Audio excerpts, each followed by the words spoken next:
ಎಲ್ರಿಗೂ ನಮಸ್ಕಾರ. ಮನಸಾರೆ ಕನ್ನಡ ಯೂಟ್ಯೂಬ್ ಚಾನಲ್ಗೆ ಸ್ವಾಗತ. ಯಾರೆಲ್ಲ ನಮ್ಮ ಚಾನಲ್ನ ಫಸ್ಟ್ ಟೈಮ್ ನೋಡ್ತಾ ಇದ್ದೀರೋ ಈಗಲೇ ಸಬ್ಸ್ಕ್ರೈಬ್ ಮಾಡಿ, ಹಾಗೆ ಪಕ್ಕದಲ್ಲಿರೋ ಬೆಲ್ ಬಟನ್ ಒತ್ತಿ.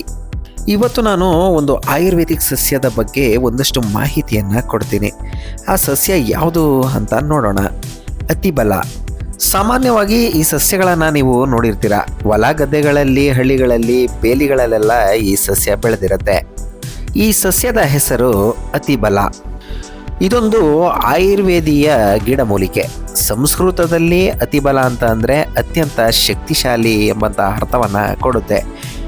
ಇದರ ಔಷಧೀಯ ಗುಣಗಳನ್ನು ಪ್ರತಿಬಿಂಬಿಸುತ್ತೆ ಮತ್ತು ಇದನ್ನು ಇಂಗ್ಲೀಷ್ನಲ್ಲಿ ಇಂಡಿಯನ್ ಮಾಲೋ ಅಥವಾ ಕಂಟ್ರಿ ಮಾಲೋ ಅಂತ ಕರೀತಾರೆ. ಈ ಸಸ್ಯದಿಂದ ಹಲವಾರು ಉಪಯೋಗಗಳಿದೆ.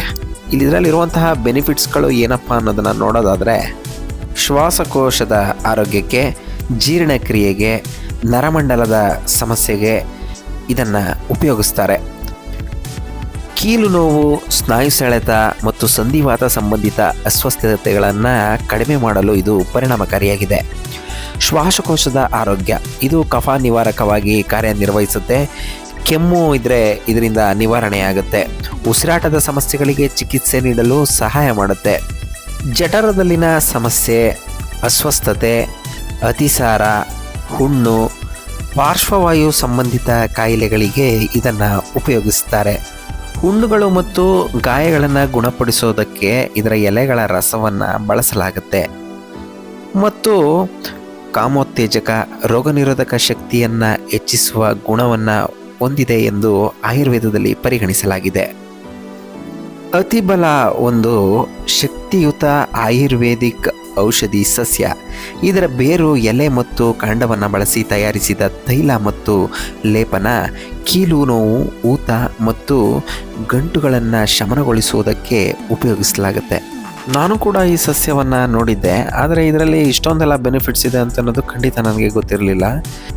ಹಳ್ಳಿಗಳಲ್ಲಿ ಅತಿಬಲದ ಸಸ್ಯಗಳು ನಮಗೆ ಕಾಣಸಿಗುತ್ತೆ ಮತ್ತು ನಾವು ಅದರ ಎಲೆ ಮತ್ತು ಅದರಲ್ಲಿ ಇರುವಂತಹ ಕಾಯಿಗಳನ್ನು ಉಪಯೋಗಿಸಿ ನಾವು ಔಷಧಿಗಳನ್ನು ತಯಾರಿಸಬಹುದು. ಆದರೆ ಇದು ಕೆಲವೊಂದು ಆಯುರ್ವೇದಿಕ್ ಸೆಂಟರ್ಗಳಲ್ಲಿಯೂ ಕೂಡ ಪೌಡರ್ ರೂಪದಲ್ಲಿ ಕೂಡ ಸಿಗುತ್ತೆ.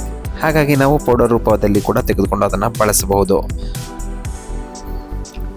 ಅತಿಬಲದ ಹೂಗಳಿಂದ ತಯಾರಿಸಿದ ಟೀ ಜೀರ್ಣಕ್ರಿಯೆಗೆ ಉತ್ತಮವಾಗಿರುತ್ತದೆ. ಹಾಗಾಗಿ ನೀವು ಇದರ ಹೂವಿನಿಂದ ಟೀಯನ್ನು ತಯಾರಿಸಿ ಕುಡಿಯಬಹುದು.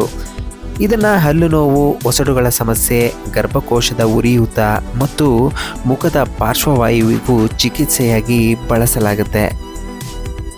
ಸಲಹೆ ಏನಪ್ಪ ಅಂದರೆ, ಯಾವುದೇ ಔಷಧಿ ತೆಗೆದುಕೊಳ್ಳುವ ಮೊದಲು ವೈದ್ಯರ ಸಲಹೆ ಪಡೆಯುವುದು ಅತ್ಯಗತ್ಯ.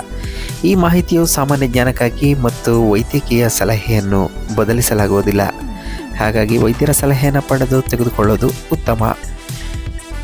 ವಿಡಿಯೋ ಇಷ್ಟ ಆಗಿದೆ ಅಂತ ಅಂದ್ಕೊತೀನಿ. ವಿಡಿಯೋ ಇಷ್ಟ ಆಗಿದರೆ ಹಾಗೂ ಮಾಹಿತಿ ಇಷ್ಟ ಆಗಿದ್ದರೆ ಲೈಕ್ ಮಾಡಿ, ಶೇರ್ ಮಾಡಿ, ಕಾಮೆಂಟ್ ಮಾಡಿ, ಹಾಗೆ ಸಬ್ಸ್ಕ್ರೈಬ್ ಮಾಡೋದು ಮಾತ್ರ ಮರಿಬೇಡಿ.